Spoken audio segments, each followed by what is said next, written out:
Welcome back to the Deep Dive, where we grab your stack of research. And pull out the hidden gems. That's right. Love that. Today, we're tackling a real head-scratcher. Yeah. A company called Exor. Okay. They've got their hands in everything, Interesting. from Ferraris Okay. to tractors. Really? And even a surprising move into healthcare. Wow.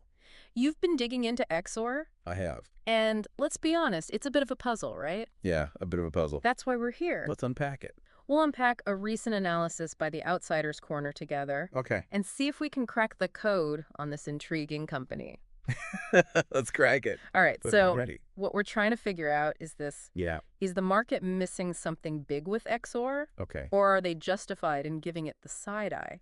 Big question, right? It's like walking through a stock market flea market Okay. and finding a booth with a dusty Ferrari Uh-huh. next to a rusty tractor. Next to a rusty tractor, all right. You gotta wonder, what's the story here? You do. Right. Yeah. That's a great analogy. Yeah. It gets right to the heart of why Exor is so fascinating. Okay.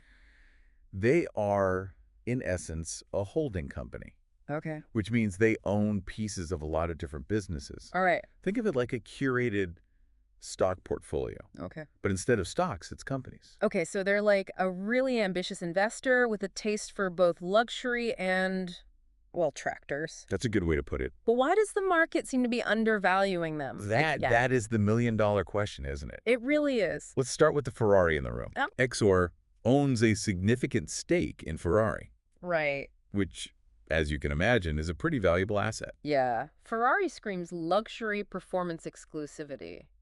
It does. You'd think that alone would make Exor a hot commodity. For sure. Yeah. You'd think so. Yeah. But here's the kicker. Okay. The market currently values Exor's ownership in Ferrari higher than Exor itself.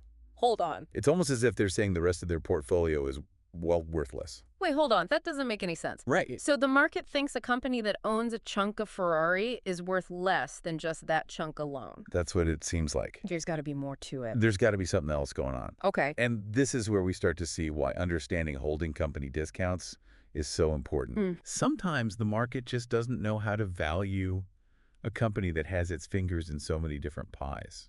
It's true. It's like looking at a plate of exotic food and not knowing where to start. Okay. Right. So it's not necessarily that the other companies in Exor's portfolio are bad. It's just that the market maybe doesn't know what to make of them. Yeah, they're kind of tough to put in a box. Right. You know, Yeah. It's hard to compare them to anything else. It's like, how do you even begin to Exactly. analyze that? Right, and to complicate matters further. Okay. Some of those other companies are facing some pretty big challenges. Okay. Let's take Stellantis, for example, Oh. the automotive giant. Okay. Behind brands like Chrysler, Dodge, Jeep, and Ram, Yeah, they've been in the news a lot lately. they have. And not always for the right reasons. Not always for good reasons, no. What's the deal there? Well, the auto industry is in the midst of a massive transformation. Okay. And traditional players like Stellantis are feeling the heat. In what way? Well, we're not just talking about the shift to electric vehicles, Right. although that's a big part of it. Right. It's like the entire industry is being turned upside down. Yeah, it's like someone flipped the board, Yeah. and now everyone's scrambling to pick up the pieces. What else is making it so tough for companies like Stellantis? Think about what Tesla has done. Okay. They've shown that software is becoming just as important as horsepower, if not more so. Wow. These days, cars are practically computers on wheels. Yeah. Traditional automakers are having to adapt quickly to this software-defined future, Yeah. and the market seems uncertain about their ability to keep up. So it's like the old guard trying to learn a whole new game while the new kids on the block are already calling the shots. That's a great way to put it, yeah. Right. It's like they're trying to learn a new language while everyone else is already speaking it fluently. Right. And the market's like, aren't you going to be able to figure this out? Exactly, and that uncertainty is reflected in Stellantis' valuation, Okay.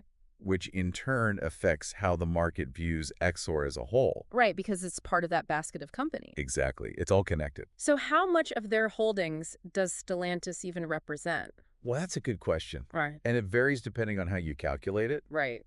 but it's definitely a significant chunk. Enough to make a dent. Oh, absolutely. Okay. It's not something you can just ignore. So it's a major factor then. Oh, yeah, it's a big piece of the puzzle. Yeah. And when that piece is looking shaky, Yeah. it makes the whole picture a little less clear. Right. Yeah. Yeah. Definitely makes you wonder. It does. What are they going to do? Exactly. How are they going to navigate this? And will they be able to adapt in time? That's the big question mark hanging over them. Fascinating stuff. It is, isn't it? All right, well, we're going to have to take a quick break. Sounds good. But when we come back, we'll dive deeper into Exor's portfolio and Oh. see if we can uncover any more clues about their future. Game if you are. Let's do it. All right. It's almost like Stellantis is trying to swap out the engine for a motherboard while still driving down the highway at full speed. Yeah, trying to rebuild the plane while it's in the air, right? Exactly. It's not easy. So risky. It is super Now, risky. it's not just Stellantis, right? No, it's not just them. Remember CNH Industrial, Right. the other big industrial player in Exor's portfolio? Yep, the tractor folks? Right, the tractor and construction equipment folks. Are you telling me those giant machines are going high-tech too? Oh, absolutely. They are going high-tech in a big way. Really? Think about it. Okay. Self-driving tractors. What? AI-powered harvesting equipment. No way. Data analytics, optimizing every aspect of farming. Get out of here. It's happening.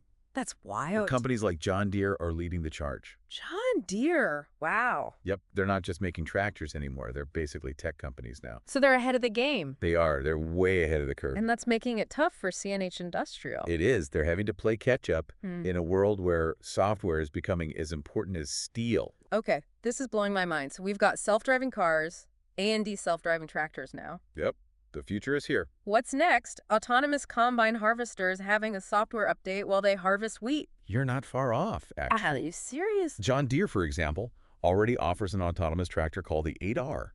The AR. Yeah, farmers can control it from their smartphones. You're kidding? Nope. So they're just like sitting on a beach somewhere sipping lemonade. Pretty much they're monitoring the whole operation remotely. That's incredible. It is pretty amazing. And scary in a way. Well, yeah. I mean, it's a whole new world. It's like that scene from WALL-E, Exactly. where everyone's just sitting in their chair. And the machines are doing all the work. Okay, but back to CNH Industrial. Right. They're behind. They are. They've got some catching up to do. That's not a good place to be. No, it's not ideal. Especially in this rapidly changing landscape. Exactly. They need to innovate, and they need to do it fast. So it sounds like Exor's got two major holdings, both facing major technological upheavals.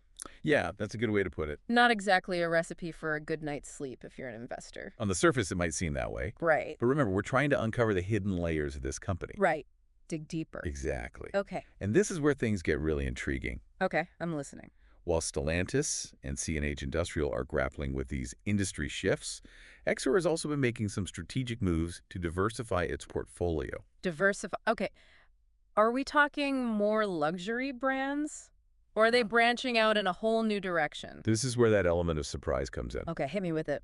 One of their most significant acquisitions in recent years has been in the healthcare sector. Healthcare. Wow, okay. They acquired a substantial stake in Philips. Hold on, Philips, as in the light bulbs and electric shavers company.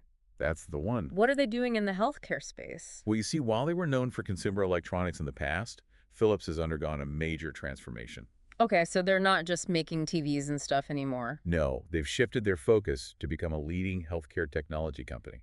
Wow, talk about a plot twist. So they're going from Ferraris and tractors to MRIs and medical equipment. It's quite a leap, isn't it? It is what prompted this change. Well, it highlights a few interesting things about Exor's strategy. Like what? First, they seem to recognize the challenges facing their industrial holdings. Okay, makes sense. And they're taking steps to diversify into more future-proof sectors. Smart.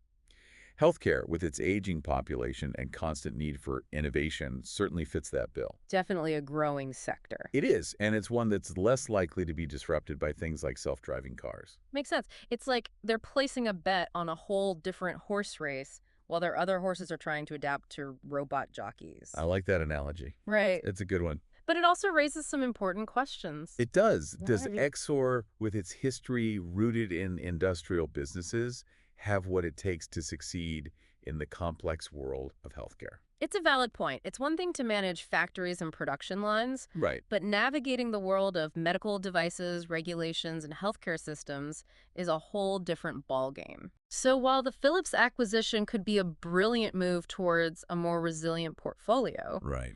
it also comes with its own set of risks and challenges. It definitely adds another layer to the Exor puzzle, doesn't it?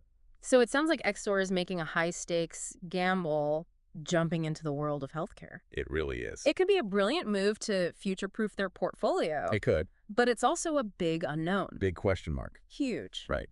You know what? It strikes me that Exor's journey mirrors what's happening in the broader economy.